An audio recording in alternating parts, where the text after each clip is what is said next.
Become who you were always meant to be. I'm your host, Jason Smith. And if you haven't already, make sure you click the subscribe button and share this podcast with your friends on social media and tag me in it at Jaybird Today, I have a very special guest for you, John Kim, author of Single on Purpose. I used to be a miserable fuck, and it's not me, it's you. Also known as the Angry Therapist on social media. I can't thank you enough for taking the time to just accept the invitation to be here today. It's really freaking cool, man.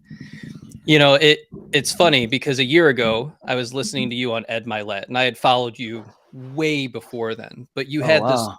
this moment that was like kind of surreal for you when you first got into his presence, because the night before, you're able to review his content and look through it and Yeah. check him out, and you were like, that wall comes down, and then all of a sudden it's like you're in front of this person. You can feel his energy, his power, his presence, and just who he is as a person. And it's like you can just sense that it was like washing over you in that moment. Like, how cool is the internet to be able to bring so many different people together? So yeah, thank you so much for being here. Yeah, of course. And I always tell people, if you ever hear me talking shit about the internet, because of course there are bad things too, Yes. punch me in the face, because the internet has given me it's given me sense of purpose. It's given me life. It's given me a career. It's given me it's given me so much. Right. The wall being down now and being able to access people, whether it's via referral or DM or even through agents or whatever. It's amazing. I mean, it's really like the idea of a celebrity is dead, in that Right. it could be your next door neighbor. Celebrity.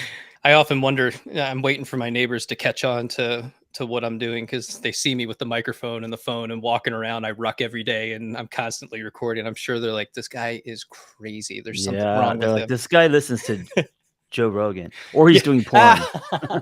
Maybe. I saw that you got a new cold plunge. Yes. How do you like that?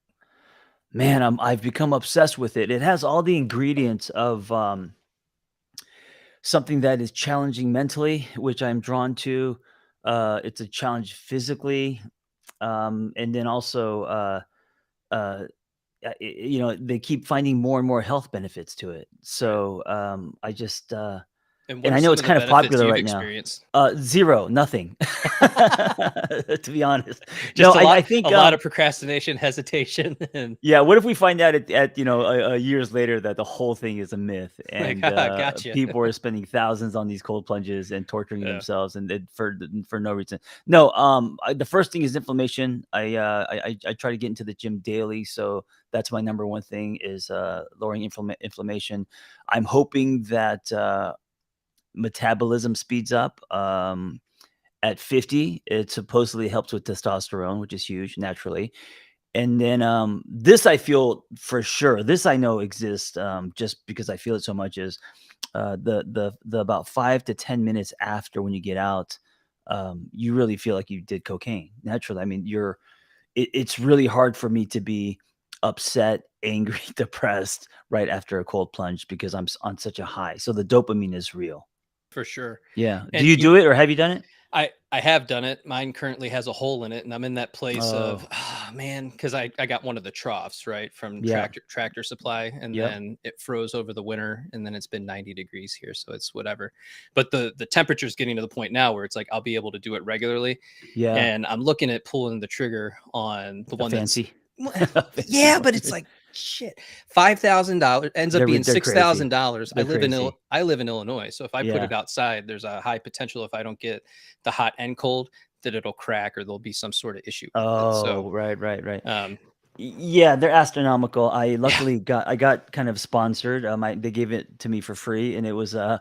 $8,500, and it took 3 months. They're custom made from Australia, and I was like, who can afford? I mean, Right. that's such a huge investment. But I gotta say, shout out to them. I've been using it daily. I have friends coming over. My place is now called the John Kim's Korean Spa, and it's great, man. I'm taking drop-ins. It's great. And what's the brand name?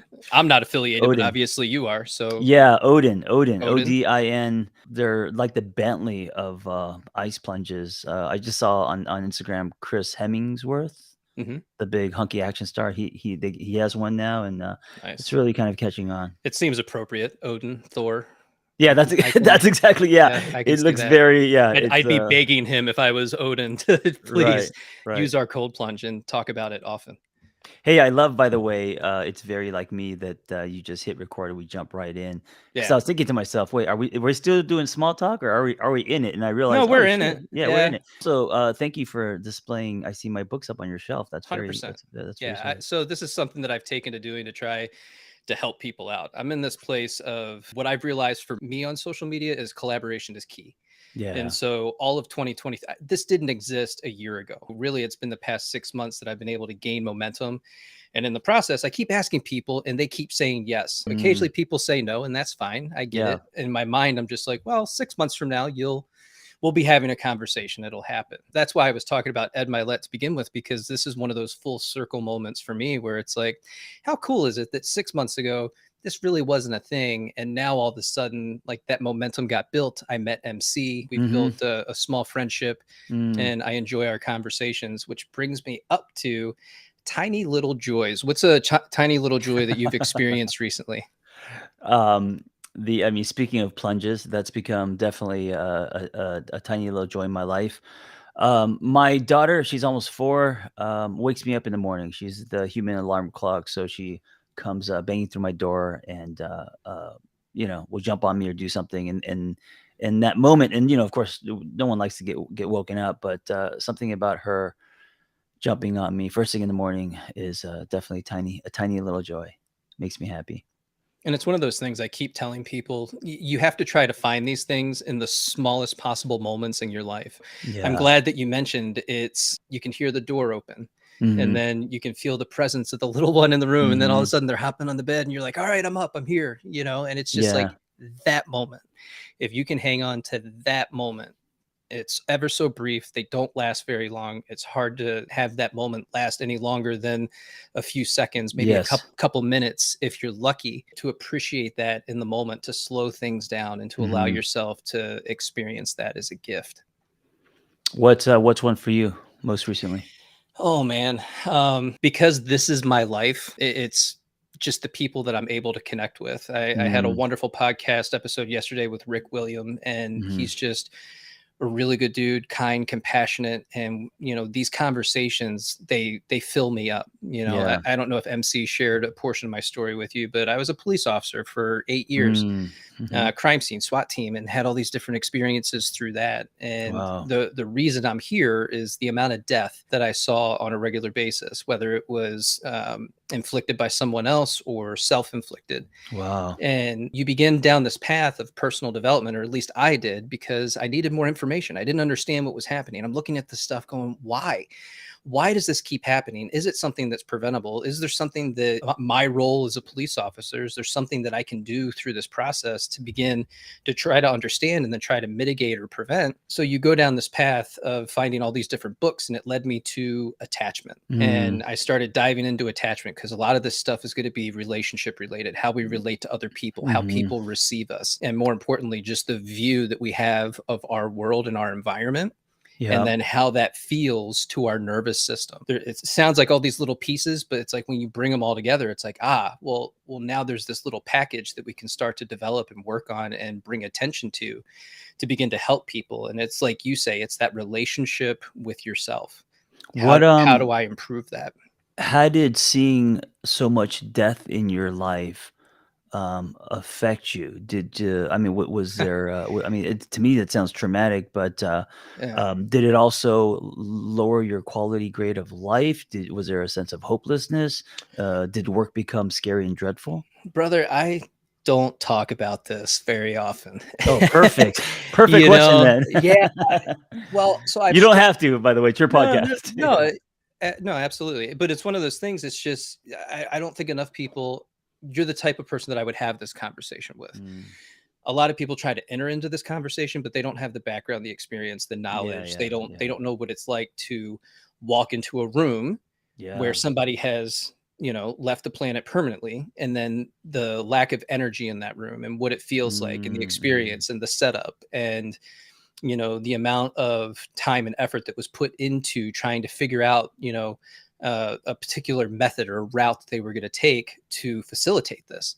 Yeah. And when you package that all together and then you see it in its final stages, then my job is to come in and you document, you go through and you take pictures and Mhm. you dissociate in the moment, Yeah. because if you allow it to wash over you, you're going to have this like visceral emotional reaction. If you don't, Yeah. like, you're just not a human being. Like, I don't, or you've completely dissociated to the degree where you no longer feel those types of feelings, right? And Mhm. so there was a high level of just empathy and compassion and heartache, especially when relatives would arrive. It's a mother, a brother, a father, a Oh, yeah. sister, an Yeah. uncle, and people drop to their knees and they're crying, and you can just hear the wail, and that sticks with you. Oh god, And yeah, I and can it imagine. makes you want to do something about it, to figure Mhm. something out. And hopefully at some point down the road, what I'm creating here is going to lead me down a path to be able to bring Mm. people together where we can have this conversation and really start to change it. What was the catalyst for you to, quit that career and then start this one? Or was it organic? It was very organic. I got injured Mm. and had bicep surgery along with a neck injury, and decided that it was time to make a pivot. This was something that was already kind of boiling in the background. I was thinking about it, trying to figure out how to make it work. What can I do? And it was kind of divine intervention. You get put in this place of, should I stay or should I grow? Mm. And I chose to grow. That meant leaving something that I worked so hard for, Mhm. because I was a chef for 15 years before that. Oh, wow. And Amazing. 2008 economy tanks. I decided I'm going to go back to school. So I started at a junior college, take a job for far less money than I was making because I Yeah. was unemployed at that point. And you do Wait, what you how old were you when you did that? when I went back to school, I was 32, 33. Oh, wow, because I went back to school to be a therapist when I was 35, so we're kind of in a similar age range where we Oh, kind yeah. of, yeah, go back and try to reinvent ourselves, yeah. Well, that's back to your book, right? I used to be a Yeah. miserable fuck. Yeah. It's like we dive into that story, and it's just like that story is so relatable to so many people. And Mm. I hope that you know that. I hope that you realize just the impact that you're having, because you were willing to put your words down on paper, and you do it in such a way that it's eloquent because it's brief. It's Yeah. so easy to understand and comprehend, and to let it wash over you and then accept it as a personal truth. Like, yeah, I get that. I resonate with that. I can Mhm. do something with this. This is tangible. Thank you, I appreciate that. Yeah, Yeah. I used to think, because I don't have a vocabulary, I don't know have any big words that, I was dumb and a C student, but I think, Same. what I do is I bring things to street level, and so what Yeah. happens is I think it throws a wide net, which I've realized can be a good thing, not a bad thing, so I appreciate that, thank you. So you went from chef, police officer, and then, SWAT, all that And stuff. in the middle of that, I ended up getting a master's degree in Oh, wow. threat and response management from the University of Chicago.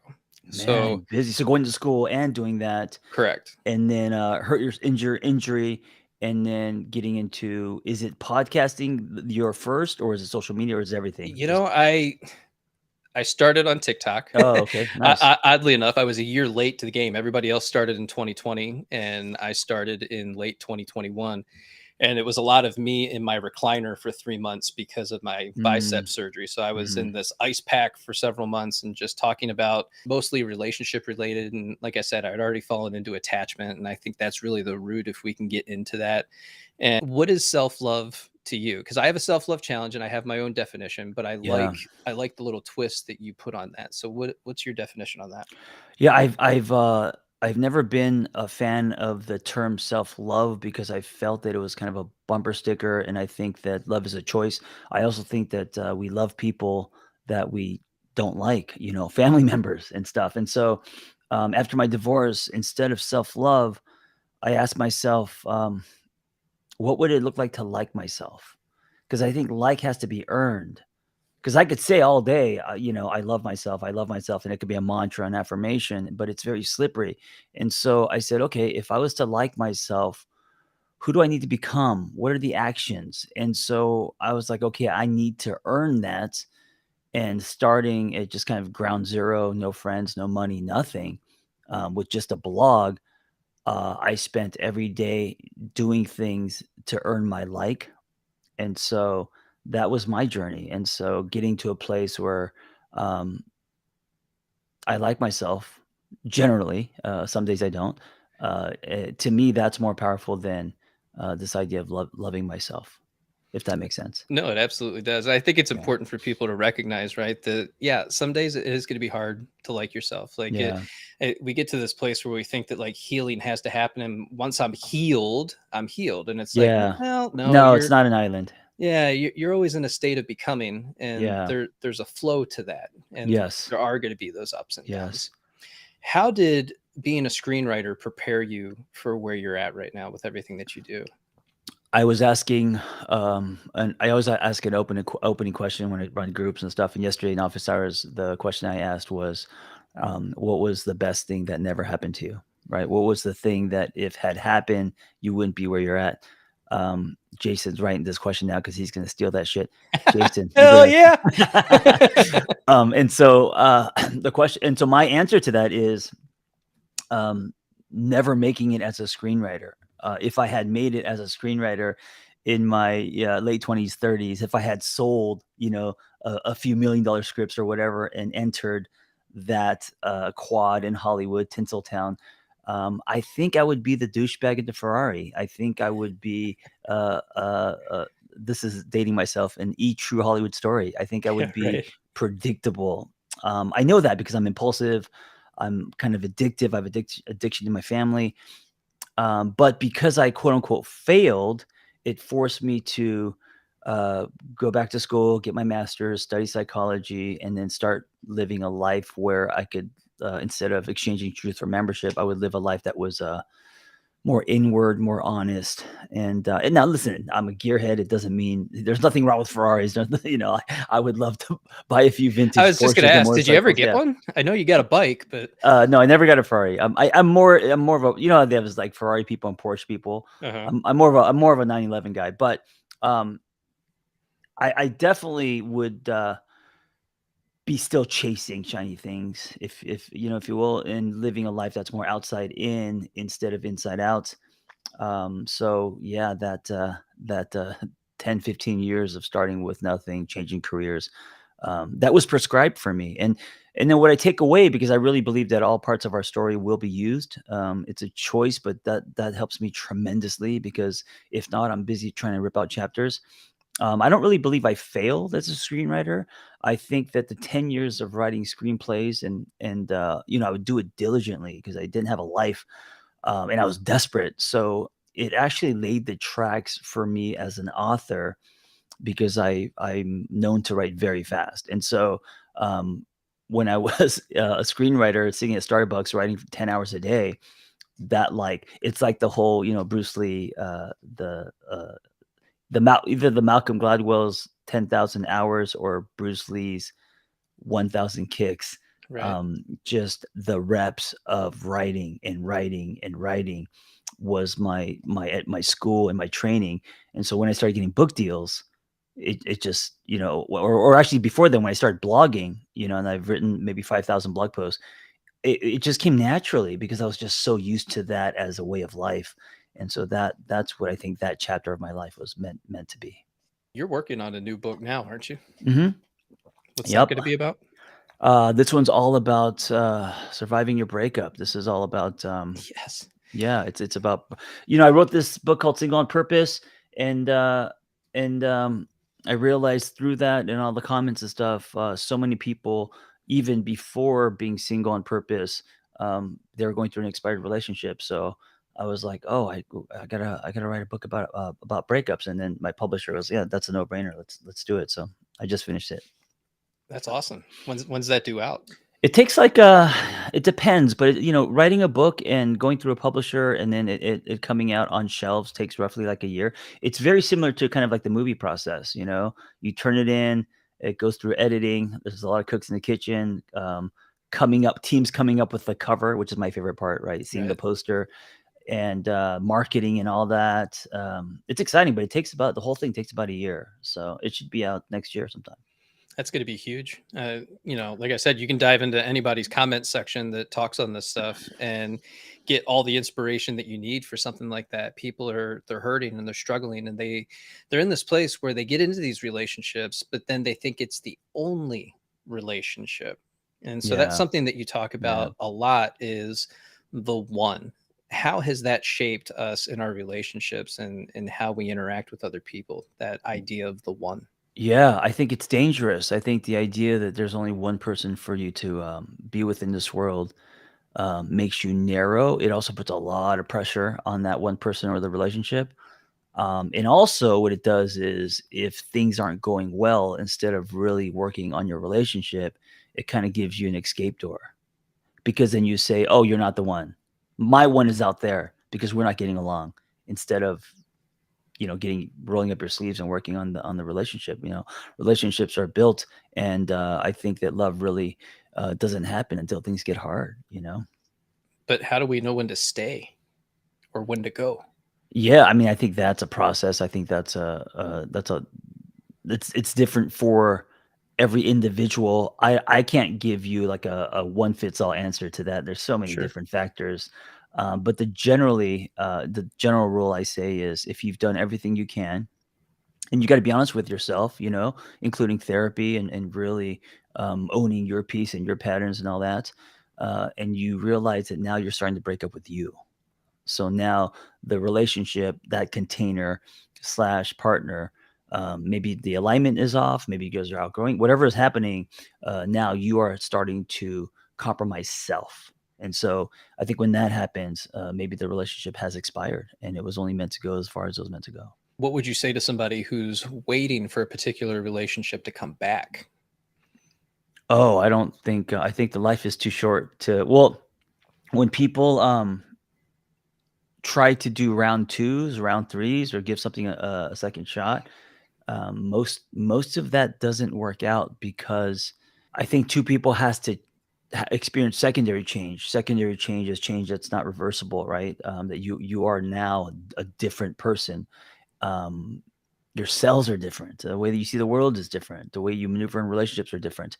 So if 2 people are different and they've gone through some kind of journey, then there is a chance because even though you may look the same, the relationship dynamic will be different.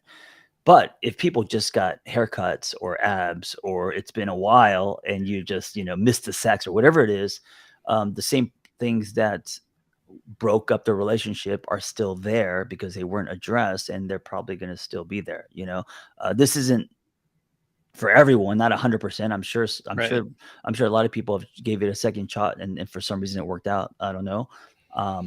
But I would consider those outliers, yeah, probably. for sure, for sure. Yeah. And maybe what those relationships needed was time and space. And then when people came back, um, they were wiser. They noticed more. They were now ready to do some work. Who knows? So Yeah, in some yeah, circumstances where that might happen is, somebody had a death in the family or they're going through some sort of personal yeah, struggle that maybe they sure. haven't articulated or communicated and they can't give to the relationship at that time. Now, ideally, if we're all healed people running around, then yes, you're able to work through that, but not all of us can do that when we're in a place of struggle. We haven't developed that resilience yet. So the Hmm. path is I got to step back, I got to let go, and then 6 months, a year down the road, things have changed, and now you can kind of dive back into that and see if it's something that you want to get into. Yeah. I also say ask for therapy receipts, but there's always that. What does it mean to be a man? Oh man, I have no idea. So I think that definition is a moving target. I Yeah. think. I mean, like even meeting you and hearing your story. Um, I mean, you have such um, a diverse story from chef to police to I call it chronic resilience. yeah, It's just and I think you have it seems like you have um, a good combination of both masculine and feminine energy. Of course, you physically very masculine, but also someone who is reflective and on this journey. Um, I think I mean, I always try to simplify. Sometimes it's I'm simplifying too much, but uh, I started by saying my definition of man, and this ties to my story, is someone who responds instead of reacts. Because most of my life I was a walking reaction. My dad didn't have the ability to respond; he was always reactive. So although I loved him, I didn't see him as a man. I kind of saw him as a man-child. He was also an alcoholic, so being an adult child of an alcoholic, I saw a lot of that in me, a lot of reacting. And it wasn't until my divorce and realizing that I am a walking reaction, and starting to learn how to respond, that's when I started crossing the great divide from boy to man, I think, you know? And so, to me, that's kind of number one is if you have the ability to respond instead of react. Um, I mean, I don't think that's the only thing, but that's the beginning of, I think, going from boy to man. Right. Well, in your book, I used to be a miserable fuck. We're in this place where we're emotionally immature, we're underdeveloped, Yeah. and being able to cultivate enough self-awareness to recognize some of those patterns in yourself, that's gold if you can do that. If you can just get to a place where you can start to see, and it might just happen. It's what happened to me. I'm driving down the roadway. I got my truck windows down, and it's a nice day out. The sun's out. It's just perfect. The radio's off, and I'm in this state of silence. And then all of a sudden, it hits me. I'm the common denominator in all my life's problems.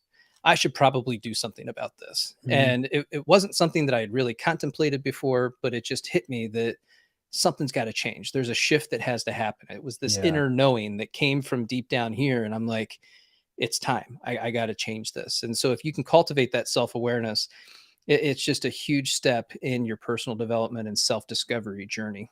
Yeah, and the emotional, unawareness, the reactiveness, the iron fist, the suppressing feelings, the addictions, those are all kind of, the result or the ripple of something that's happening inside, which is maybe a disconnection with self, old wounds, like other things that are deeper. So it's not just about fixing behaviors because that can be more of a band-aid, Mhm. but really exploring your relationship with self. Lately I've been doing a lot of learning how to self-soothe, reparent, rewire. Like these kind of words to me live under the surface, and they're going to shape you and grow you, and addressing old wounds, that kind of stuff. Yeah. I think that's the real work, not just okay, I got to take a beat before, or I'm gonna chase this guy who cut me off, and Yeah. Let's um, not do that. yeah, I mean, that's But helpful too. That's more like I think that's on the surface, that's just as important. But on top of that, I think, we do need to go deeper, follow the string down. Where do these things come from and why? How have you been hurt? What trauma have you been through? Like that kind of stuff. I love that you use that as an example because the interview I had yesterday said the same thing, chasing a guy down. It was like, Oh, really? yeah, it was a Did he road. also live in Los Angeles? Maybe that's why. No, Costa Rica, I think. But Yeah. you catch yourself and you realize, yeah, this isn't good. I should Yeah. probably not be doing this. And where does this even come from? Why am I doing this? I don't get it. What does self-soothing look like for you now that you started to dive into that? Coconut oil on a Friday night. No, I'm just kidding. Self-soothing. That was the boy in me That coming was a out a little bit. 13-year-old that's Yeah, like, yeah, yeah. And you know what? I let that 13-year-old say what he wants to say once in a while. Very hell yeah. I did a video of, me tanning my taint, which is also the I was boy in gonna me. mention that. Yeah, and I also lost, like, 2,000 followers, and, Yeah. anyway, uh, self-soothing to me is, I think in relationships is when it's the hardest. So I tend to swing toward an anxious, attachment style. So self-soothing to me is, not putting my needs on my partner, but, sometimes taking care of myself, my anxiety, not depending on my partner to calm my nervous system or reduce my anxiety, or, love me in a very specific way. Um, Instead, self-soothe. So, for example, if I, you know, feel like I need compliments, or I feel like I need, to be desired. That's a legit need, but sometimes, if I'm needing that every single day and I'm grabbing my partner for that, um, maybe there's some self-soothing. Maybe it's coming from a place where it's my responsibility to look at what's lacking instead of demanding or wanting from my partner, if that makes sense. It absolutely does, and it's that runner chaser dynamic that often gets created with the anxious and avoidant, and it Hmm. pops up so much in the comments that I receive. I went on a vacation with my partner. There was this, it was great for like the first 3 days. By the fourth day, things kind of blew up, or like things got really silent. And then by the time we got home, they bolted. I didn't see them for 2 weeks after that. What's happening when that situation happens? And how can I begin to navigate that, especially without taking it personally? Yeah, yeah, and it's a journey, it's a practice, but self-soothing and kind of reparenting, I think, is those kind of go hand in hand. Parenting yourself, being there for yourself emotionally, and of course, if you're in a relationship, it's your partner should also support and champion, but not at the risk of them losing their sense of self. Absolutely. What Yeah, does it's hard. what does reparenting look like for you? I think for me, I grew up in a Korean family where small family, just two sons and two and parents. They were always at work, and so my parents never taught me um, anything. I mean, they just wanted me to study and get A's because that would lead to success. Uh, they didn't teach me how to make my bed. They didn't teach me how to do dishes. My mom did everything for me. So when I was when I was 35, I got divorced and found a roommate on Craigslist. I remember doing the dishes and I poured dishwashing soap. I didn't know that the dishwashing machine had its own different type of soap. So Uh-huh. I poured dishwashing soap. He came home and there were suds everywhere, flooded. Yeah. He luckily thought it was kind of funny and cute, but um, that's kind of a simple example of just me kind of being an adult child and then relearning all just the basics, man, reparenting myself in what it means to be an adult. So Yeah. that's kind of behavior, but also emotionally. I didn't get a lot of emotional milk. No one said to me, "You're a good kid," or it was Right. always, go, you got a B, go get an A. I was driving home yesterday and I got emotional because I was thinking about my own daughter, and I had this thought. I said, "I can't wait." I don't know where this came out of, but I thought of her, when she's older, maybe teens, maybe 20s, and I couldn't wait to tell her one day that I really love who you've become. Yeah. I really love who you've become. And then I thought, "Oh my God, what if my parents said that to me?" Even today as a 50-year-old man, like, I don't even think my mom doesn't even know what I do, but, like, what if they said that to me? And I sat with that, and I was like, "God, that would feel amazing." Not I don't like, not I like, how many books you sold or what you've done or the scoreboard or whatever. I Right. like your motorcycle, your house, but, like, I really love who you've become. And I just sat there like, "Oh god, every person needs to hear that." And so, um, my point in saying this is giving yourself that. Giving yourself that you really like who you've become. To me, that's reparenting because most of our parents have not said that to us.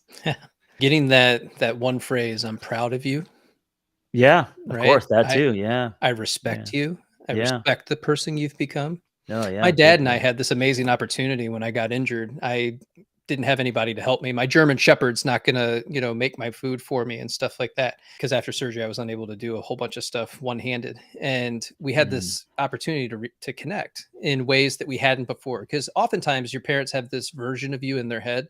Mhm. You left the house, and that's the version that kind of sticks with them.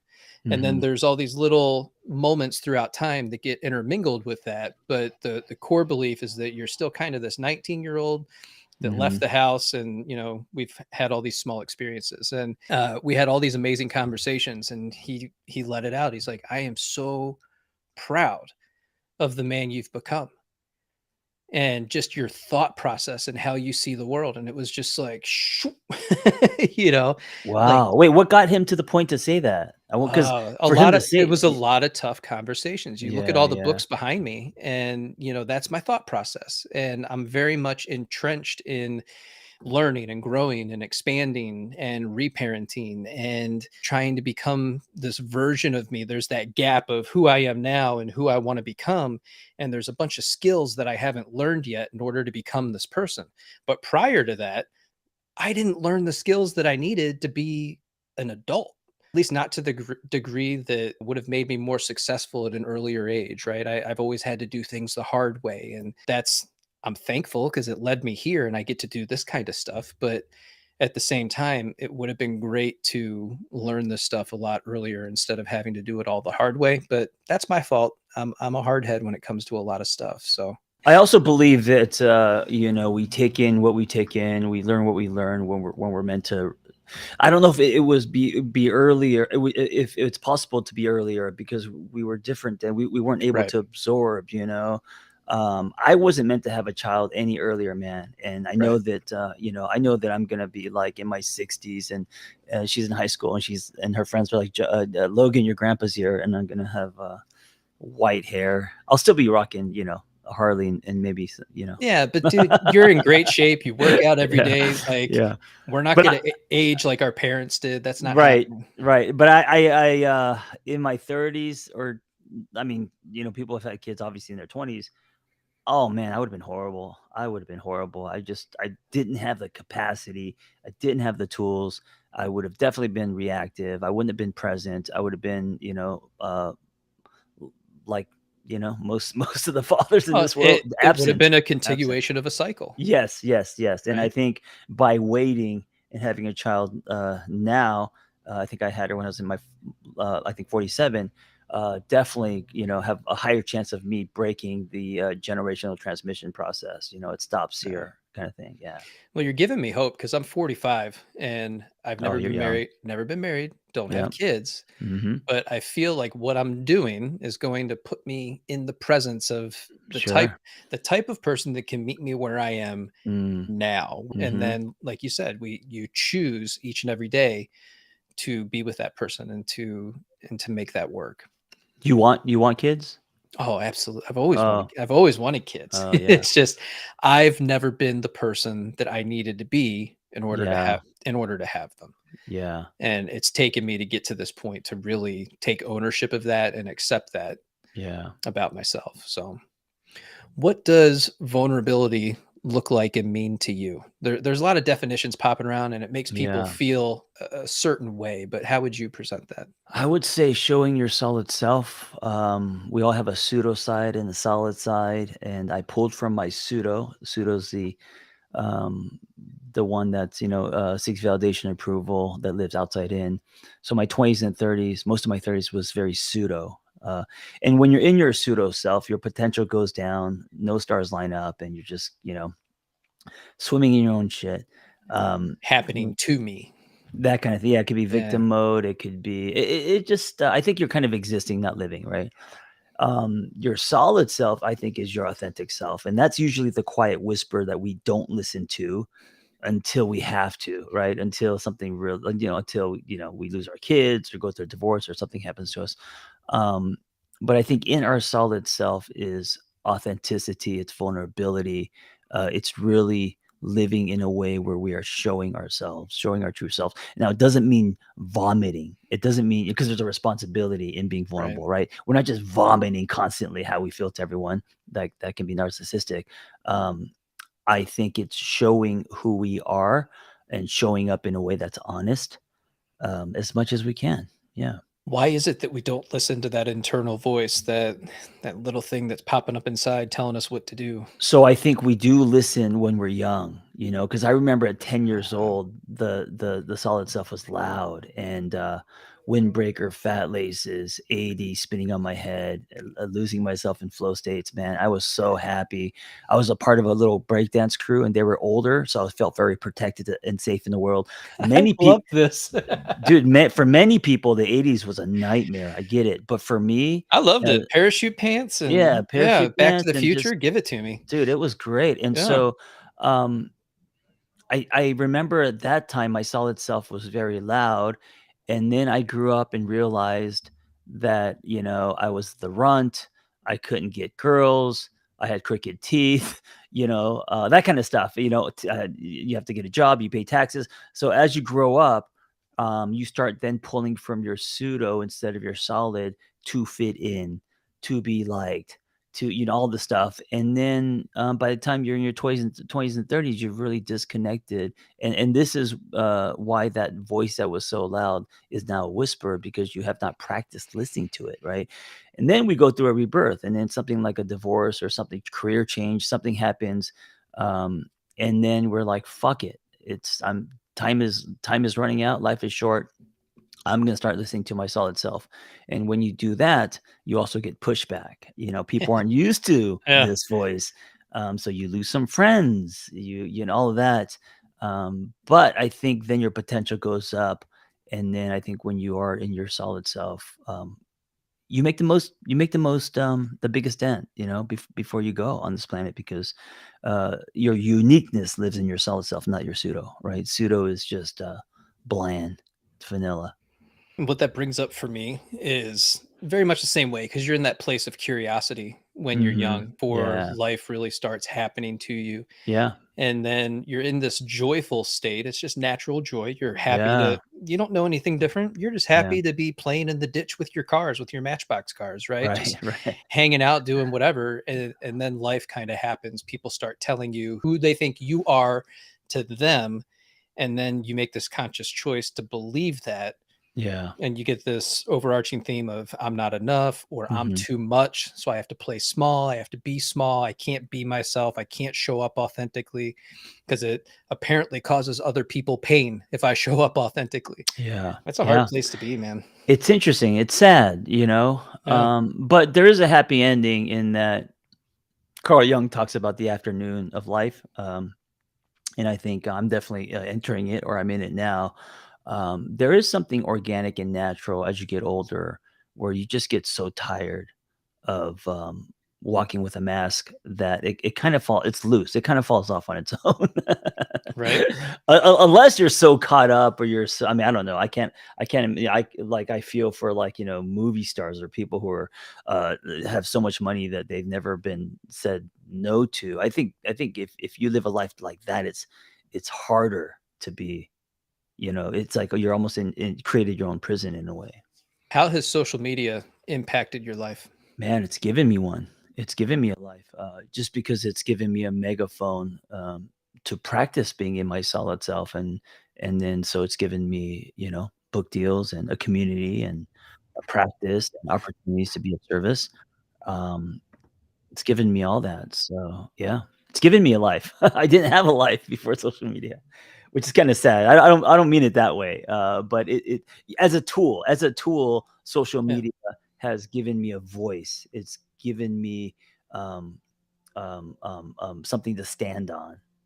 You And know. what did that shift look like, going from blogging into producing social media content? And do you oversee your social media yourself, or do you have somebody that does Yeah, that I for I you? do I do everything myself, and, I got lucky because I started on Tumblr, and I think on Tumblr, I didn't think anyone would read it, but I just created a blog called The Angry Therapist. I thought it was funny that a therapist was angry.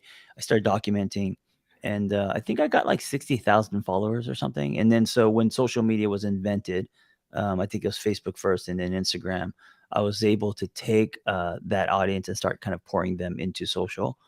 So I started off, I did start off with 0, but I already had some traction from a blog. So that was, and then I also had the, the, by the way, I apologize for the noise in the background. Oh shit, now it's bad. You're Um, good.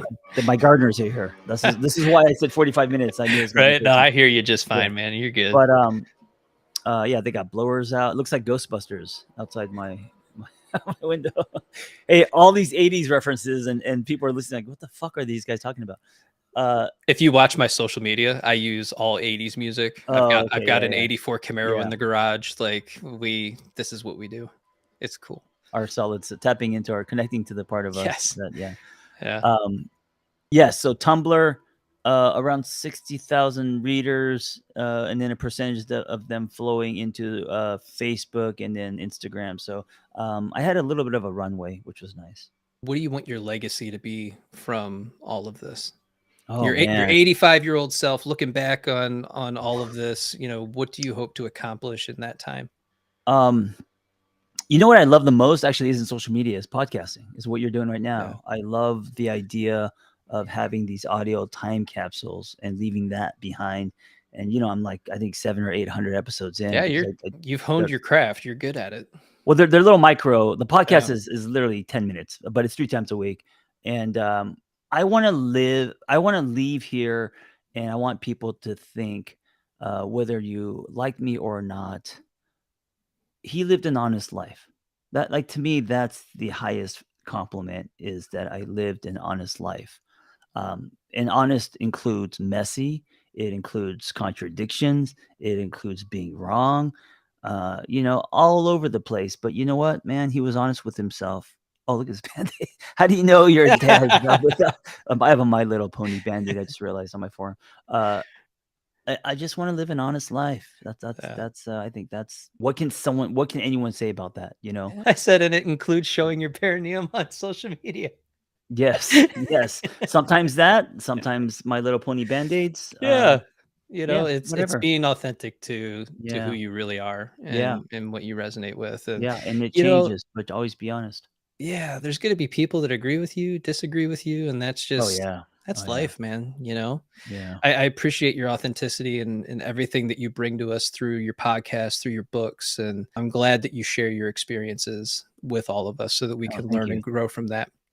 Thank you for having me Um, on your show, I really appreciate it. for sure. I want to make sure that we touch on this. You've got a retreat coming up, and then you also have Lumia coaching. So can you explain those two things to us? Yeah, Lumia Coaching is something I, created, co-founded, many years ago after being frustrated with the clinical world. And you could check that out on Lumia, just social media, Lumia Coaching. And I've been running these retreats that I've been falling in love with, just super quick weekend retreats in Idlewild, and doing my first trauma edition. I call them miserable fucks retreats I with love our it. mutual friend MC.